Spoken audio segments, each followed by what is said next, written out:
Right breaking చూస్తున్నాం. బంగాళాఖాతంలో అల్పపీడన ప్రభావంతో గుంటూరు జిల్లా వ్యాప్తంగా భారీ వర్షాలు కురుస్తున్నాయి. ఏకధాటి వానకు గుంటూరు నగరం అస్తవ్యస్తమైంది. పలు కాలనీలు నుటమునిగాయి. రోడ్లు, లోతట్టు ప్రాంతాలు జలమయమయ్యాయి. అగ్రహారం, లక్ష్మీనగర్, శ్రీరామ్ నగర్, నల్లపాడు కాలనీల్లో వర్షపు నీరు ఇళ్లలోకి చేరింది. దీంతో ఇళ్లలో తీవ్ర ఇబ్బందులు పడ్డారు. రోడ్లపైకి వరద ఉప్పొంగడంతో చిరు వ్యాపారులు చాలా ఇబ్బంది పడ్డారు. రోడ్లపై వరద ప్రవాహానికి కిలోమీటర్ల పరిధిలో వాహనాలు నిలిచిపోయాయి.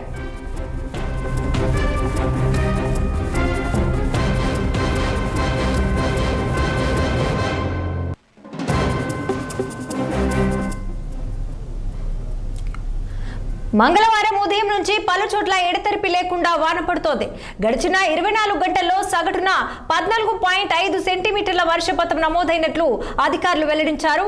అత్యధికంగా చేబ్రోలు మండలంలో 23.4 సెంటీమీటర్లు, దుగ్గిరేలలో 22.5 సెంటీమీటర్లు, తాడికొండలో 22.5 సెంటీమీటర్లు, మంగళగిరిలో 19.4 సెంటీమీటర్లు, తుళ్లూరులో 18 సెంటీమీటర్లు, అలాగే తెనాలిలో 17 సెంటీమీటర్లు, పొన్నూరులో 14.4 సెంటీమీటర్లు, ఫిరంగిపురంలో 11.1 సెంటీమీటర్, అలాగే తాడేపల్లిలో 10.6 సెంటీమీటర్లు, వట్టిచేరుకూరులో 8.9 సెంటీమీటర్ల వర్షపాతం నమోదైనట్లు తెలిపారు. ఇదే అంశంపై పూర్తి సమాచారం అందించేందుకు గుంటూరు జిల్లా ప్రతినిధి పవన్ ఫోన్ లైన్ లో సిద్ధంగా ఉన్నారు. పవన్, రాధిక, ఏదైతే బంగాళాఖాతంలో ఏర్పడిన అల్పపీడన ద్రోణి ప్రభావంతో కూడా రాష్ట్ర వ్యాప్తంగా ఎడతెరుపు లేకుండా కురుస్తున్నటువంటి భారీ వర్షాలకు కూడా ప్రజలంతా అతలాకుతం అవుతా ఉన్నారు. ఇప్పటికే కూడా చూసుకుంటే ఇటు ఉమ్మడి గుంటూరు జిల్లా చూసుకున్నట్టయితే బాపట్ల కానీ, అదేవిధంగా పెదకురపాడు నియోజకవర్గంలో ఉన్నటువంటి దొడ్లేరు మండలం కానీ, అదేవిధంగా అమరావతి సంబంధించి మునుగోడు గ్రామంలో కూడా కాకుండా ఇటు మంగళగిరి, లోకేష్ సొంత నియోజకవర్గంగా ఉన్నటువంటి మంగళగిరి నియోజకవర్గంలో అత్యధిక శాతం వర్షపాతం అయితే మాత్రం నమోదైంది. దీంతో వాగులు వంకలు ఒక్కసారిగా పొంగి పొందుతున్నటువంటి దృశ్యాలు కూడా ప్రస్తుతం కనిపిస్తా ఉన్నాయి. మరోవైపు లాంఫామ్ వద్ద కూడా కరకట్టకు సంబంధించి చెరువు కట్ట తెగడంతో కూడా నీరంతా లాంఫామ్ గ్రామంలో ఒక్కసారిగా కూడా రావడంతో కూడా అసలు ప్రజలంతా కూడా నానా ఇబ్బందులు పడతా ఉన్నారు. ఉదయం నుంచి జిల్లా వ్యాప్తంగా అన్ని ప్రాంతాలు మొత్తం కూడా జలమయం కావడంతో ఒక పక్క ఎక్కడికక్కడ కూడా స్తంభాలు పడిపోవడం, అదే విధంగా చెట్లన్నీ పడిపోవడం, దాదాపుగా రోడ్లపై నీరు నిలిచిపోయి ఉండడంతో కూడా కొంత ట్రాఫిక్ అంతరాయం కూడా పూర్తి స్థాయిలో ఏర్పడింది. వాహనదారులు అయితే మాత్రం చాలా ఇబ్బంది పడుతున్నటువంటి పరిస్థితి కూడా కనిపిస్తా ఉంది. దాదాపు జిల్లా వ్యాప్తంగా చూసుకున్నట్టయితే ఇప్పటికే అంటే దాదాపుగా ఏదైతే పంటలకు సంబంధించి ఇప్పటికే కూడా విత్తనాలు వేసినటువంటి పత్తి రైతులు కూడా ఇబ్బందులు పడతా ఉన్నటువంటి పరిస్థితి కనిపిస్తా ఉంది. పూర్తి స్థాయిలో కూడా చేతికొచ్చినటువంటి మొలకెత్తినటువంటి పంటలు మొత్తం కూడా నీట మునిగి రైతులు అయితే మాత్రం తీవ్రంగా నష్టపోయారని చెప్పి కూడా తెలుస్తా ఉంది. దాదాపుగా చూసుకున్నట్టయితే భారీ వర్షాల కారణంగా ఇప్పటికే కూడా పూర్తి స్థాయిలో ఒక పక్క అధికార యంత్రాంగం అన్ని విధాలుగా అప్రమత్తంగా వ్యవహరిస్తున్నప్పటికీ మరోపక్క అయితే మాత్రం నదులు, వాగులు, వంకలు అయితే పూర్తి స్థాయిలో ప్రజల్ని ఇబ్బంది పెడతా ఉన్నాయి. దాదాపు ఊరి సమీపంలో ఉన్నటువంటి చెరువులు మొత్తం కూడా కట్టలు తెగడంతో ఒకసారిగా నీరంతా కూడా గ్రామాల్లోకి వచ్చి ప్రజలైతే నానా ఇబ్బందులు పడతా ఉన్నారు.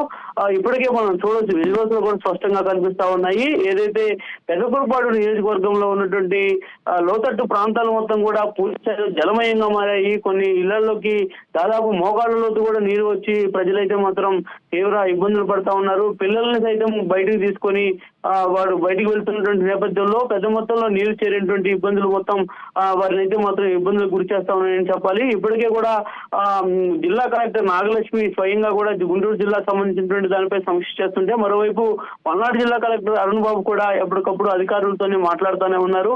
ఇప్పటికే నాగార్జున సాగర్, మాచర్ల పరిహారక ప్రాంతాల్లో ఉన్నటువంటి గ్రామాలు మొత్తం కూడా ఖాళీ చేయించాలని చెప్పి కూడా అధికారులు అయితే మాత్రం భావిస్తా ఉన్నారు. మరొక 2 రోజుల పాటు కూడా రాష్ట్రంలో భారీ నుంచి అతి భారీ వర్షాలు పడేటువంటి అవకాశం ఉన్నటువంటి నేపథ్యంలో కూడా లోతట్టు ప్రాంతాల్లో ఉన్నటువంటి ప్రజలంతా కూడా ఇప్పటికే కూడా అప్రమత్తం చేయాలని చెప్పి కూడా అధికారులను ఒక దిశానిర్దేశం అయితే చేస్తున్నటువంటి పరిస్థితి కూడా కనిపిస్తా ఉంది. ఇప్పటికే రాష్ట్రంలో చోటు చేసుకున్నటువంటి పరిణామాలన్నింటినీ కూడా రాష్ట్ర హోంశాఖ మంత్రి వంగలపూడి అనిత సైతం కూడా ఎప్పటికప్పుడు అధికారులను కూడా విచారించి తెలుసుకుంటా ఉన్నారు. ఎక్కడ ఎలాంటి ప్రజలు ఎలాంటి ఇబ్బందులు పడతా ఉన్నారు, ఇబ్బందులు లేకుండా చూడాల్సినటువంటి అవసరం అధికారులపై ఉందని చెప్పి కూడా సమీక్ష సమావేశం అయితే మాత్రం వీడియో కాన్ఫరెన్స్ ద్వారా అడిగి తెలుసుకుంటున్నటువంటి పరిస్థితి అయితే మాత్రం కనిపిస్తా ఉంది. మరి ఇప్పటికే కూడా జిల్లా కలెక్టర్లు, అదేవిధంగా స్థానికంగా ఉన్నటువంటి అధికార యంత్రాంగం మొత్తం కూడా గ్రామాల్లో ఉన్నటువంటి పరిస్థితిపై ఎప్పటికప్పుడు అధికారులకి సమాచారం ఇస్తానే ఉన్నారు. దాదాపుగా మోకాళ్ళ రోజు నీరు చేరి ఉన్నటువంటి నేపథ్యంలో కూడా ఈ నీటిని ఏ విధంగా దారి మళ్లించాలనేటువంటి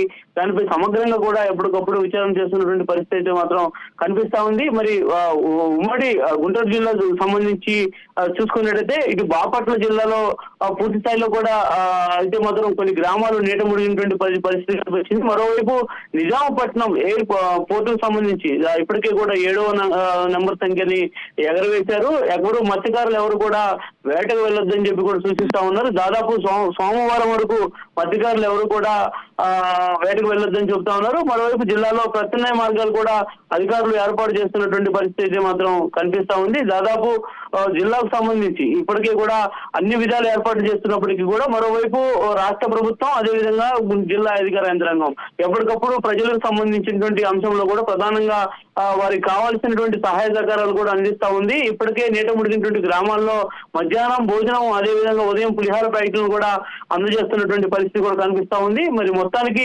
జిల్లాలో నెలకొన్నటువంటి నేపథ్యంలో కూడా మరోవైపు పాఠశాలలకు కూడా ఇప్పటికే 2 రోజుల పాటు అయితే మాత్రం సెలవులు ప్రకటించినటువంటి పరిస్థితి అయితే మాత్రం కనిపించింది. దాదాపుగా మరొక 2 రోజుల పాటు ఇదే అవకాశం ఉన్నటువంటి నేపథ్యంలో కూడా అధికార యంత్రాంగం అంతా కూడా అప్రమత్తంగా ఉండాలని చెప్పి కూడా ఇప్పటికే ప్రభుత్వం అయితే మాత్రం సూచిస్తున్నటువంటి పరిస్థితి మాత్రం కనిపిస్తా ఉంది. Radhika, thank you Pawan.